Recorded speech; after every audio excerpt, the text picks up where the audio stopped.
안녕하세요. 올해 38살 여자입니다.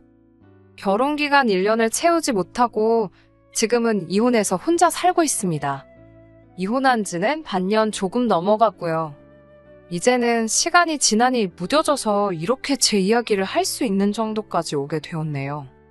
남들보다 조금 늦게 한 결혼이니만큼 참 많은 고민을 했고 옳은 결정을 내렸다 믿고 있었고 후회 없이 행복하게 살 줄 알았습니다. 여태껏 제가 목표했던 건 다 이루고 살았습니다. 세상 일이 마음만 굳게 먹으면 생각한 대로 흘러가는 줄 착각 속에 살고 있었지요. 제 생각처럼 흘러갔다면 더할 나위 없이 좋았겠지만 결혼 생활만큼은 그렇지 못했습니다. 결혼은 현실이다라는 말이 무슨 말인지 이제서야 이해가 가네요. 요즘 결혼 정년기가 늦어졌다고는 하지만 주변 지인들이나 건너 아는 사람들이나 아무리 찾아봐도 안 하면 안 했지 결혼을 저보다 늦게 한 사람은 없었어요. 사실 저도 결혼에 크게 뜻이 있던 건 아니었거든요. 부모님께서는 제가 가정을 꾸렸으면 하는 눈치였어요.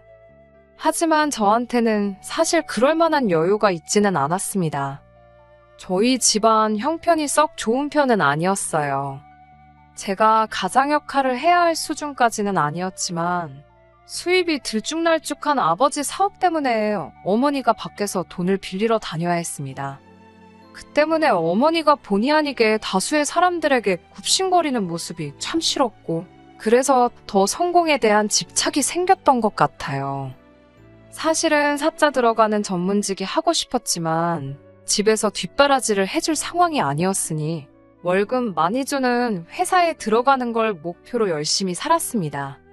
아르바이트 병행해가면서 대학교 학비와 생활비를 벌었고 졸업 후에는 당장 출근해도 좋다는 회사가 몇 군데 있었지만 더 좋은 조건의 회사를 가고 싶어 2년 정도 되는 취준생 기간을 보냈어요. 힘들었지만 제가 바라던 외국계 기업에 취직하게 되었고 현재 이 자리까지 왔습니다. 제가 지금 받는 연봉이 8천 정도 되고요. 자랑할 만큼 많은 연봉은 아니지만 그렇다고 해서 어디 가서 명함을 못 내밀 정도는 아니라고 생각해요. 아무튼 제가 취직하고부터는 집안의 기둥 노릇을 하게 되었어요. 취직 후 처음 몇 해간은 집에 있는 빚을 갚느라 돈도 모으지 못했고요. 빚을 다 갚고 나서는 집안 형편 때문에 원하던 공부를 포기했던 동생 유학도 보내주고 서울이라고 부르기도 힘들 정도로 외곽이긴 하지만 부모님 명의로 아파트도 하나 해드렸어요. 결과적으로는 그쪽 지역이 현재는 재개발이 되고 있어서 집값도 많이 올랐네요. 동생도 유학 중에 만난 사람과 결혼해서 아예 그쪽에 자리를 잡았고요. 현재는 돈도 저보다 훨씬 더 잘 받으며 일하고 있으니 전부 해피엔딩이네요.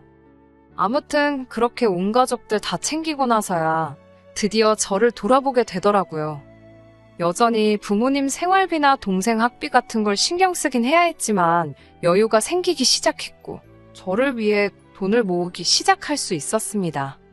이런 상황이다 보니 사실 결혼은 저한테는 약간 사치가 아닐까 하는 생각을 갖게 되었는데 동생이 자리를 잡은 시기부터 이제 부모님 생활비는 자기가 낼 테니 제 인생 좀 살라고 하더라고요. 부모님도 면목이 없다면서 이젠 제가 결혼해서 가정을 꾸리고 사는 모습이 보고 싶다 하셨고요. 가족들이 이제 저 결혼하라고 해서 억지로 등 떠밀려 결혼한 건 아니에요. 저도 늦게 결혼하게 된 만큼 더 신중할 수밖에 없었고요. 남편은 직장 동료의 지인을 통해 소개를 받아 처음 만나게 되었습니다. 회사에서도 제 나이에 결혼하는 사람이 저밖에 없었고 제가 비혼주의가 아니라 그냥 사는 게 팍팍해서 결혼을 안 했던 거라는 사실을 알게 되고부턴 저한테 좋은 자리 있으면 소개시켜주고 싶다던 사람이 많았거든요. 당시 제가 35이었는데 결혼 상대를 소개받는 자리들이 순탄치만은 않았습니다. 어떤 이는 제가 나이가 많다고 부담스러워하고 저는 그래도 나름 자부심 가지고 있는데 어떤 때는 제 높은 연봉 때문에 부담스럽다 하는 사람도 있었어요. 나이야 어쩔 수 없다 치지만 그래도 제 높은 연봉이 발목을 잡을 줄 몰랐네요. 그래도 제가 결혼을 못해서 안달이 나 있던 것도 아니었고 저 혼자서도 잘 먹고 잘 사는데 아쉬울 것도 없었어요. 결과야 안 좋았지만 오지랖 넓던 직장 동료들이 매번 저를 생각해서 자리를 만들어 오는데 거절하는 것도 여간 힘든 일이 아니었지요. 애써 신경 써준 직장 동료들 성의를 거절하는 것보다 소개 자리 나가서 상대방한테 거절하는 게 오히려 마음이 편했어요. 그래서 언젠가부터는 소개 자리가 있을 때마다 어떻게 거절해야 좋을지 고민하는 게 일이었지요. 그러다 만나게 된 것이 남편입니다. 남편도 저랑 처지가 비슷했어요. 거의 똑같다고 봐도 과언이 아닐 정도로 말입니다. 남편은 홀어머니 밑에서 자란 나름 좋은 회사 들어간 자수성가한 사람이었지요. 책임져야 할 가족들 때문에 홍기를 놓친 것부터 홀어머니가 아들 장가가기만을 학수고대하는 것에 직장 동료들이 그런 자신을 도와준다며 혼사짜리 알아봐준다고 이 사람 저 사람 만나는 것까지 말이지요. 이상한 데서 서로 생각도 못한 공통점을 찾게 되었으니 참 신기했어요. 그렇게 인연이 시작되어 1년 조금 덜 되는 연애를 거치고 결혼을 하게 되었습니다. 저희도 연애하면서 죽이 잘 맞고 다툼 없이 잘 만난 것도 결혼을 결정하는데 큰 역할을 하긴 했지만 양가 어머님들이 워낙 성하셨지요. 좋은 상대 나타났을 때 후다닥 결혼하라고 양쪽에서 보채는 바람에 연애 기간이 짧기도 했어요. 저희들도 40 넘기 전에 결혼하는 게 더 좋지 않겠냐 생각도 들었고요. 결혼 준비 또한 어려울 게 없었어요. 서로들 직장에서 이미 자리가 잡혀있는 상황이다 보니 결혼 비용으로 내가 더 해오네, 네가 덜 해오네 하면서 다툴 것도 없었습니다. 게다가 양가 어른들이 경제적 능력이 없기 때문에 결혼 후에도 각자 벌어오는 돈으로 각자 양가 어른들은 알아서 챙기기로 이야기가 되었기에 그런 부분에서도 다툴 것들이나 의견 차이가 있을 게 하나도 없었지요. 결혼 생활은 정말 더없이 즐겁고 행복할 줄 알았습니다. 연애할 때도 그렇게 좋았는데 결혼하면 어떨까 궁금할 정도였지요. 제가 어서 가정을 꾸리고 제 삶을 살았으면 하셨던 어머니만큼이나 제 직장 동료들도 저희 결혼을 축하해주기 바빴습니다. 남편과의 소개 자리를 주선해준 동료 직원은 결혼까지 골인했으니 나중에 크게 한턱 쏘라면서 너술에도 떨었고요. 그렇게 모두의 축복 속에서 결혼하게 되었는데 이렇게 1년 만에 이혼하게 될 줄은 정말 아무도 생각지도 못한 일이었을 거예요. 저조차도 일이 이렇게 될 거라고는 꿈도 꾸지 못했거든요. 양가 어머니들 등살에 결혼식을 빨리 진행하는 바람에 신혼집도 구하지 못한 상태에서 결혼을 하게 되었습니다. 그래도 그나마 제가 월세로 쓰고 있던 오피스텔이 거실에 방 하나가 딸려있던 구조라서 일단은 남편이 그 집으로 같이 들어오기로 했었지요. 당시 남편도 혼자 자취하는 곳이 있었고 아직 계약 기간이 몇 달 남아있는 상황이었어요. 그쪽은 그냥 대학가에 있는 원룸 같은 곳이라서 저랑 같이 지내기에는 공간이 여의치 않은 정말 1인 가구를 위한 구조였고요. 그런데 아무래도 남편이 제가 지내는 곳으로 오면 출퇴근에 걸리는 시간이 길어지기 때문에 여러모로 불편해졌어요. 그래서 결혼식을 올렸는데도 불구하고 각자 자취하던 곳에 살게 되는 웃지 못할 상황이 일어나고 말았습니다. 어쩔 수 없는 특수한 상황이다 보니 이해 못할 상황은 아니었어요. 물론 저희 집에 와서 같이 지냈으면 그 당시에는 참 신혼 느낌 나고 같이 퇴근 후에 신혼집 알아본다고 손품 팔면서 인터넷 뒤져보고 하면서 재미있기도 했겠지만 왕복으로 몇 시간을 길 위에서 보내게 하는 게 미안해서 빨리 들어오라는 말을 하지 못했네요. 그래도 회사 안 나가는 주말이면 신혼집 알아보러 다닌다고 여기저기 다녀서 좋았었는데 하루는 남편이 심각한 표정으로 오더니 신혼집에 대해서 저랑 이야기 나누고 싶다고 하더라고요. 무슨 일이 있는가 해서 이야기를 좀 들어보기로 했지요. 그리고 남편의 제안 덕분에 짧은 기간 동안이지만 그래도 다툰 적 한 번이 없었는데 처음으로 의견 충돌이 일어나게 되었습니다. 남편이 하는 말이 신혼집을 우리가 여기저기 알아보고 있는데 이왕이면 시댁에서 가까운 편이 좋지 않겠냐고 말을 꺼내더라고요. 난데없이 그렇게 하자는 남편이 사실 잘 이해가 가지 않았습니다. 시댁하고 가까이 살아서 좋을 거 없는 건 저도 잘 알고 있습니다. 시댁의 위치가 위치다 보니 애초에 저희가 신혼집을 구하고자 했던 지역하고도 동떨어진 위치였고요. 거기에 시댁 근처에 신혼집을 구한다면 친정하고는 거리가 엄청 멀어지게 되었거든요. 하지만 그렇다고 해서 그게 거부감이 든다거나 죽기보다 싫다거나 한 건 아니에요. 사실 당시 저한테는 어디서 사느냐가 그렇게 중요한 문제는 아니었거든요. 친정이 멀어지는 거야 애초에 제가 혼자 떨어져 나와 자취하는 곳 위치만 생각해도 친정하고는 한참 먼 거리에 있었거든요. 그러니 친정하고 멀어지는 게 저한테는 고려할 상황은 아니었어요. 시댁에서 가깝게 살던, 친정에서 가깝게 살던 신혼집 위치는 좀 더 저희가 살아가기에 효율적인 곳이면 좋았겠다는 생각이었던지라 그런 남편의 말이 하나도 이해가 가지 않았지요. 제가 살고 있는 집에 들어와서 사자고 했던 걸 지금 당장 출퇴근 왕복으로 1시간 더 하게 생겨서 싫다고 거절을 해놓고서는 시댁 근처로 집을 옮긴다면 지금 제가 살고 있는 데서 남편 회사까지 출근하는 시간보다 훨씬 더 많이 걸리거든요. 특히나 대중교통으로 출퇴근을 하고 있는 상황을 고려한다면 환승 같은 거 생각하면 훨씬 더 복잡하게 되는 상황이었고요.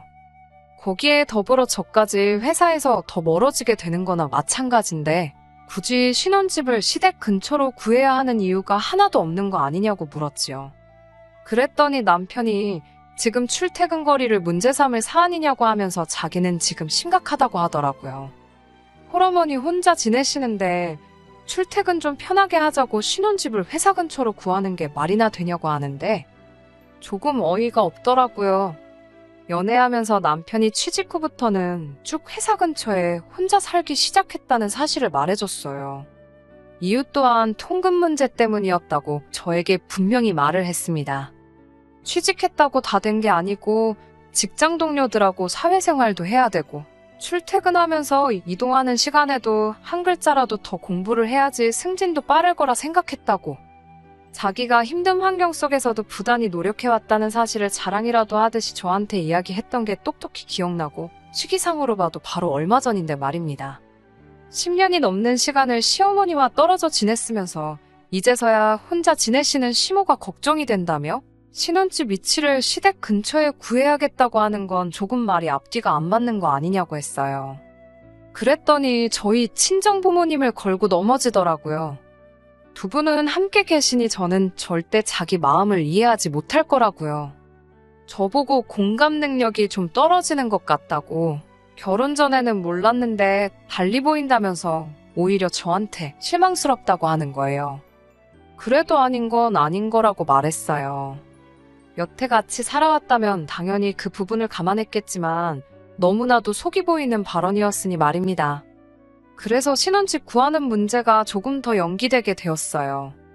아무래도 남편도 남편 나름대로 고집을 부리고 싶었던 것 같고 제 입장에서도 이제 시작하는 상황인데 남편이 고집 부리는 대로 다 들어줬다간 앞으로가 어떻게 될지도 뻔히 보이는 문제였기 때문입니다. 그렇다고 시까지 올렸는데 언제까지 출퇴근 편하자고 떨어져 지내는 건 말도 안 된다 생각해서 남편 자취하는 곳 계약이 끝나는 시기를 맞춰서 남편 회사 근처에 또 다른 월세를 구하게 되었습니다. 월세로 집을 구한 건 돈이 없어서가 아니고 신혼집 적당한 매물도 찾지 않은 상황에서 위치로 의견 다툼이 있다 보니 임시로 구했던 거고요. 이혼한 이 시점에서 생각해보면 서로 금전적인 걸로 얽힐 부분이 없다 보니 이게 저한테는 더 유리하게 적용했다고 봐도 무방하겠네요.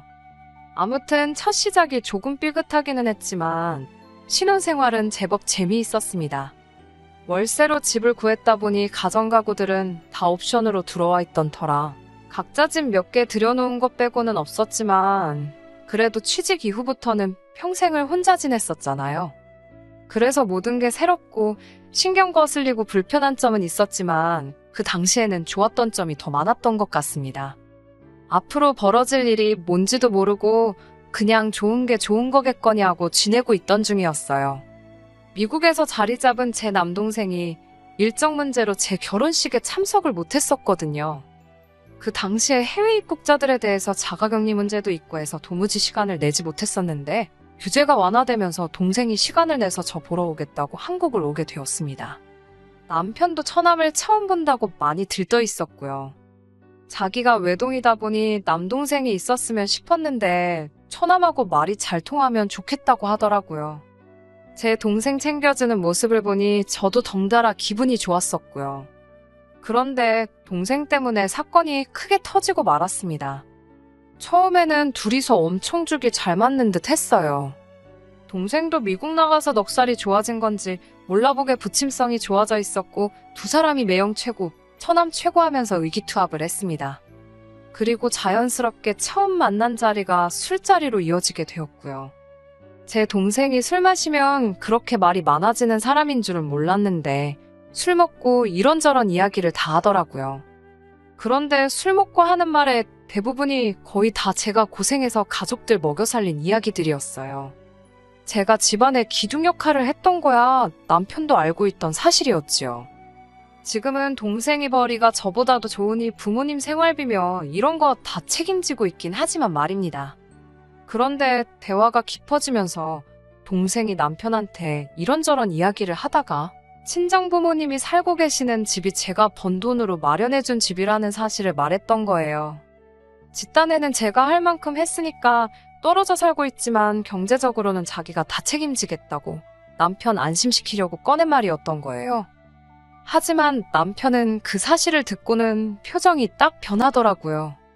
저는 옆에서 술을 안 마시고 자리를 지키고 있었으니 남편 분위기가 달라진 걸 대본에 딱 알게 되었고요. 이래저래 자리가 끝나고 집으로 돌아가는 길이었습니다. 아니나 다를까 술자리에서는 꺼내지 않았지만 집에 도착하자마자 남편이 대본의 이야기를 꺼내더군요. 장인 장모님 집을 제 돈으로 샀다는 걸 왜 말하지 않았느냐고요. 숨기려고 숨긴 건 아니고 아무래도 제가 제 입장을 이야기하는 거니 너무 제 생각만 한 걸 수도 있지만 아무리 생각해도 그게 남편과 저 사이에 문제가 될 거라고는 생각도 하지 않았습니다. 그도 그럴 것이 친정부모님 집을 사들인 시점은 벌써 몇 년 전 이야기고 오히려 집값 같은 걸 생각해보면 투자를 성공한 거나 마찬가지였으니까요. 거기에 명의는 당장 부모님 명의로 되어 있긴 했지만 나중에 부모님이 돌아가시고 나면 동생한테 돌아가는 것 하나 없이 오롯이 전부 다 제가 받아오기로 이야기도 끝난 상황이었으니 장기적으로 보면 저희 재산이나 마찬가지였고요.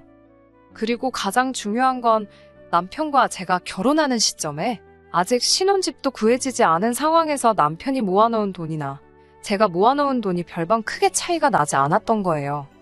아직 집도 없고 혼수고 뭐고 결혼식 비용 말고는 크게 들어간 것도 없는 데다가 월세로 살고 있는 집도 각자 따로 살던 집에 있던 보증금을 묶어서 처리한 상태였으니 말입니다. 친정부모님 집은 결혼하기 훨씬 전에 해드렸던 거고 어차피 반반 결혼한 건데 문제될 게 뭐가 있냐고 했더니 저보고 또 이기적이라는 겁니다. 너는 장인장모 노후 준비까지 다 해줬으면서 신혼집 시댁 근처에 구하는 걸 반대를 할 수가 있느냐는 거예요.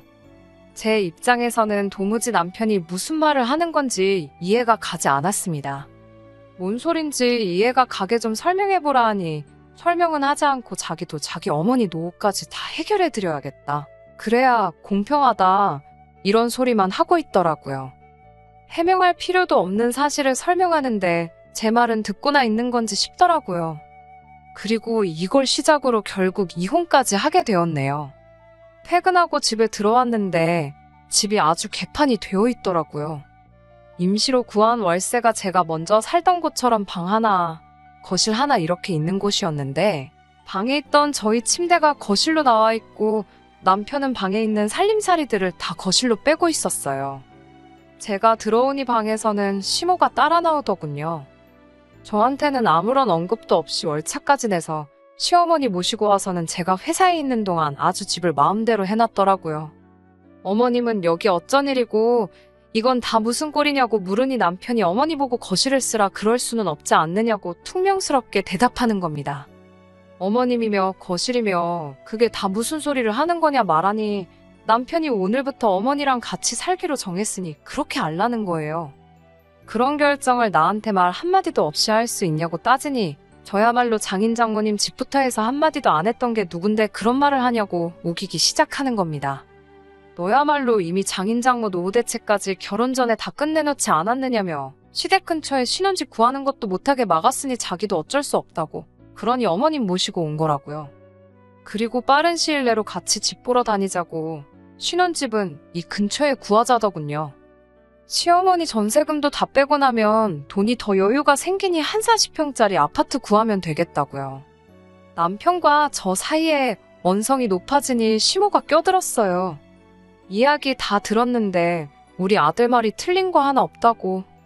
능력 있는 아들을 보내줬으니 자기도 이제 며느리한테 효도받고 살아야겠다고 하는 겁니다. 집 사는데 돈까지 보태준다는데 시모가 돈도 더 해주는데 며느리가 시어머니 모시고 사는 거는 당연한 거 아니겠냐대요. 제가 돈이 모자라서 신혼집 못 구한 것도 아니고 이 나이 먹어서 능력 있는 남편한테 빌부터 살려고 취직한 것도 아닌데 시모도 지금 이 상황을 전혀 이해하고 있는 것 같지 않아 보였습니다. 오히려 그 말을 들으니 이미 처음에 신혼집 문제를 가지고 남편과 말다툼을 했을 때부터 두 사람이서 한통속이었다는 사실을 깨닫게 되었지요. 여태까지 말로 해도 자기들 말이 옳다고 저러고 있는데 어떻게 상황을 설명해봐야 나아질 거 하나도 없겠더라고요. 그 덕에 이혼해야겠다는 결심을 내리는 데까지도 그렇게 오랜 시간이 걸리지도 않았어요.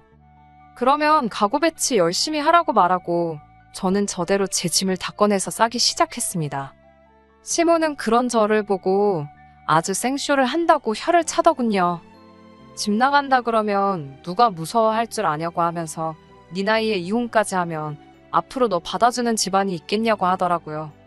그냥 이제 상황 파악 좀 하고 자기 모시고 살면서 며느리의 도리를 다 알아놔요. 내가 혼자 살았으면 혼자 살았지 이런 꼴 보려고 결혼한 거 아니라고 딱 잘라 말했습니다. 어차피 제 짐이라고 해봐야 옷 같은 거 몇 개 말고는 챙길 것도 없어서 짐 싸는데 시간이 그렇게 오래 걸리지도 않았어요. 제가 짐 싸들고 나가는 순간까지 큰 소리 치다가 문 닫고 나가니 그제서야 똥줄이 타기라도 시작했는지 남편이 쫓아나와서 진짜 이럴 거냐고 하더라고요. 뭐가 그럴 게 다 있냐고. 어차피 지금 우리 사이에 이 집에 월세 보증금 말고 처리할 게 또 없는 게 다행이라고 했습니다.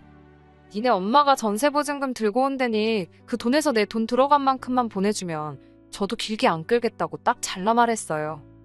애초에 신혼집 문제로 서로 청약 문제도 있고 해서 혼인신고도 안 올려놓은 판국에 갈라서는 게 뭐가 어렵겠냐고 했지요. 남편은 제가 설마 진짜 이혼까지 하겠나 싶었나 봅니다. 하지만 저는 남편이 시어머니 모시고 사는 걸 철회한다고 해도 다시 합칠 생각이 없을 정도로 마음을 굳힌 상황이었거든요. 시간이 지나도 제가 아무 연락도 없으니 남편이 참다 못해 저한테 먼저 연락을 해오더라고요. 내 돈 돌려주려고 전화한 거 아니면 그냥 끊으라고 했습니다. 그리고 돈 주는 거 늦어지면 그때는 법적인 절차를 밟을 테니 알아서 하라고요. 이혼이라고 해봐야 그냥 갈라서는 거 말고는 달리 할 것도 없었으니 사실 어려울 건 없었어요. 그냥 제가 그 집구석에서 짐 싸들고 나온 그 순간이 이혼한 거나 마찬가지였던 상황이지요. 하지만 이혼한 게 뭐 자랑거리는 아니니 회사에는 딱히 이 사실을 말하지는 않았습니다. 그냥 주변에서 근황에 대해 물어보면 대답 없이 쓴웃음만 짓고 넘기는 게 전부였어요. 그리고 그렇게 6개월이 지나 지금에 이르렀습니다. 그리고 얼마 전에 남편과의 만남을 주선해줬던 직장 동료가 잠깐 시간이 괜찮냐면서 조심히 저를 부르더라고요. 얼마 전에 남편을 만나 제 진짜 소식을 들었다면서. 놀리려고 온 건 아닐 테니 이야기를 들어봤네요. 저한테 사과부터 하더라고요. 남편이 심호봉양하게 하고 대리호도 바라는 그런 사람일 줄은 자기도 몰랐다고요. 저 대신해서 시원하게 욕 한마디 해주고 왔답니다. 그리고 남편 근황에 대해서 말해주더라고요. 별로 궁금하지 않아서 자리를 뜨려고 하는데 주선해준 그 사람이 남편하고 재결합할 생각은 없냐고 물어왔습니다. 그게 무슨 소리냐고 했더니 두 사람이 너무 잘 어울렸어서 그게 참 아쉬워서 그러는 거라더군요.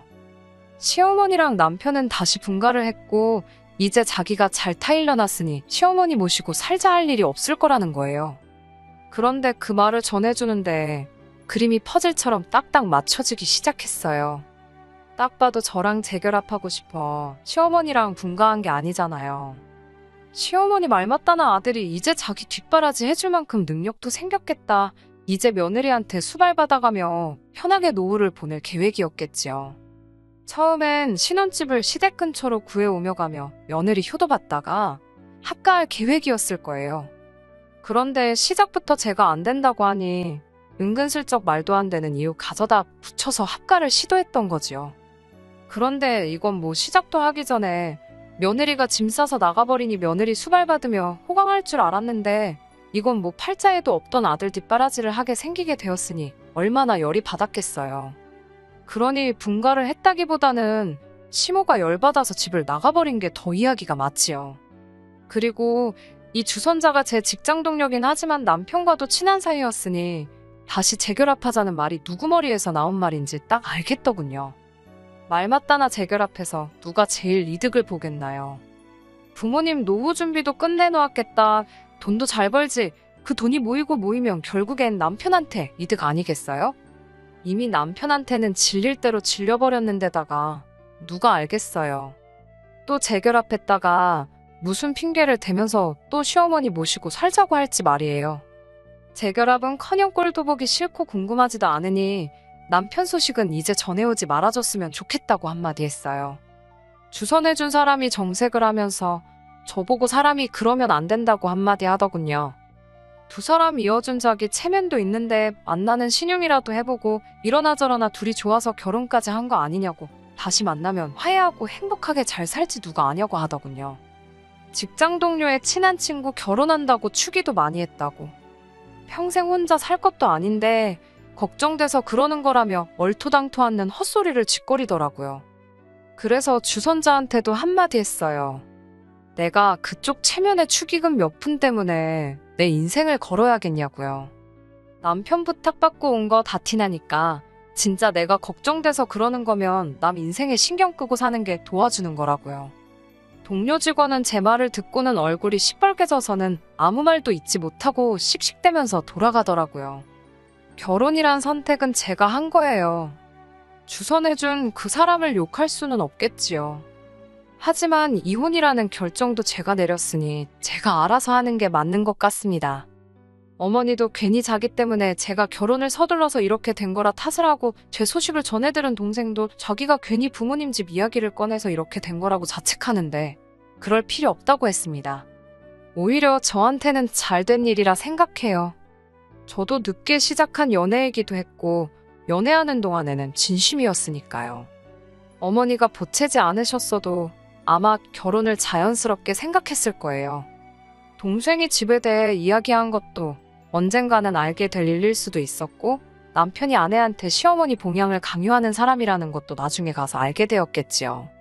차라리 이렇게 빠르게 알게 돼서 시간 낭비 안 하고 일찍 정리할 수 있었던 게 다행이라 생각합니다. 오래 혼자 지내서 그런지 아직도 혼자 지내는 게 편하네요. 한동안은 다른 생각 안 하고 바쁘다는 이유로 가보지 못했던 여행이나 배우고 싶었는데 포기했던 것들 조금씩 배우며 제 인생을 위해 살아볼 생각입니다. 끝까지 들어주셔서 감사합니다. 오늘의 사연은 여기까지입니다. 구독과 좋아요, 알람 설정 부탁드리고 더 좋은 사연으로 다시 찾아뵙겠습니다. 감사합니다.